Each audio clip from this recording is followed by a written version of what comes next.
नौशरो फिरोज का खबर शामिल कयूं पिया। मंसूर मलिक जे रिपोर्ट मुताबिक़ इमरान खान जे ऐलान खां पोइ समूरे मुल्क जियां नौशरो फिरोज में हिक वॾी रैली रिंद शाख खां अमान काज़ीअ ताईं ज़िले सदर इरशाद सांद वसीम लौरानी आमिर ब्रोही रिज़वान मल्लाह जी अॻवानी में शहर जो गश्त कंदे अल्लाह वारे चौक ते सख़्त नारेबाज़ी अमरीका ते लानतू अगली बारी वरी न्याज़ी।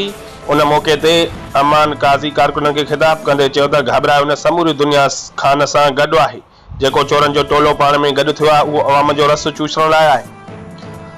सिंध जो सौदो करे हुकूमत कंदड़नि खे शर्म अचणु खपे। उन मौक़े ते इरशाद सांद चयो त सभु चोर जिन जे मथां 100 केस दाख़िल आहिनि ही सभु गॾिजी मुल्क खे लुटण आया आहिनि, पर उहा उन्हनि जी भुल आहे। हाणे अवाम होशियार आहे। हींअर हुननि चोरनि लुटेरनि खे सुञाणे वरितो आहे। हुननि इंपोर्टेड थियल अमेरिका जे पठनि खे हिते हुकूमत करण जो को बि हक़ न आहे। असां आख़िरी दम ताईं पंहिंजे महबूब लीडर सां गॾु हूंदासीं।